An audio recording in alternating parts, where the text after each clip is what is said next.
I did a show called Morningside for 5 years. And I had to interview people like Lester B. Pearson and John Diefenbaker. And do you think I could keep a straight face when they were doing all the things that Rich Little had taught them to do? Of course, in Hollywood, his name is legend because he did things that are absolutely incredible. But one of my favorite things is the first LP of yours that I remember. It's called A Little Bit of Broadway, which Rich Little sings in the voices of James Mason, George Burns, Fred Astaire, Bob Goulet. I don't know if Rich Little can sing, but by God, the way he does those things, it proves to me that he sang better than Bob Goulet. So I want to introduce to you now the most talented impressionist, give or take Vincent van Gogh, Rich Little.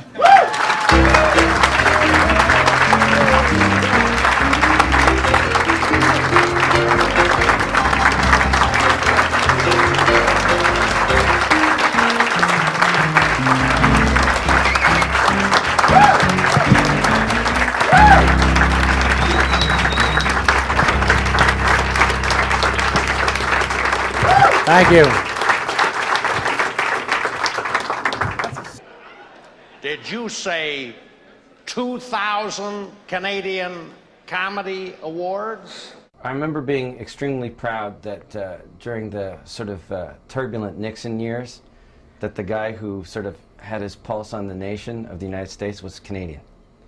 That it took a Canadian to do the ultimate Nixon. Thank you, Don. Of all the introductions I've ever received, that was the most recent.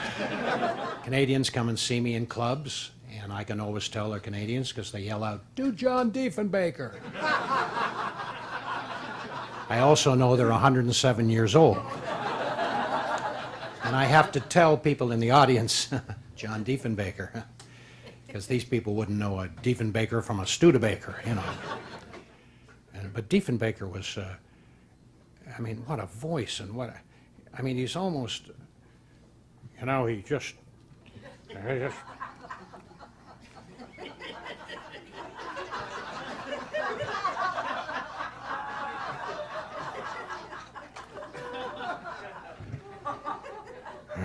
are no words that can express my appreciation.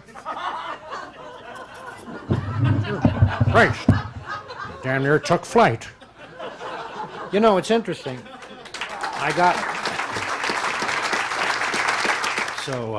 And then Nixon. Then I became in the States known for Richard Nixon. It was out in Canada, it was John Diefenbaker, and then down in the States it was Nixon, and I got that label. Even to this day, people still do Nixon for me. I see people on the highway who recognize me, and, you know. I would like to thank Frank Pepe and John Aylesworth, though, who were nominated, because Frank and John were responsible for getting me into show business. There's no question about it. They wrote my very first nightclub act, and didn't even pay them. Still owe them for that. They got me on the Judy Garland show, along with Mel Torme, in '64. Oh my God, I was only 3. And they got me on the Jimmy Dean show, and on with Julie Andrews when she did her series. I was a regular on that for a couple of years. So I can't say enough for Frank and John. They as you said, they were marvelous comedians, but they were terrific writers. What sense of humor they had. And they knew my act, so they could write for me. And so I thank them, and I thank all you people for inviting me here this evening. It's good to see you.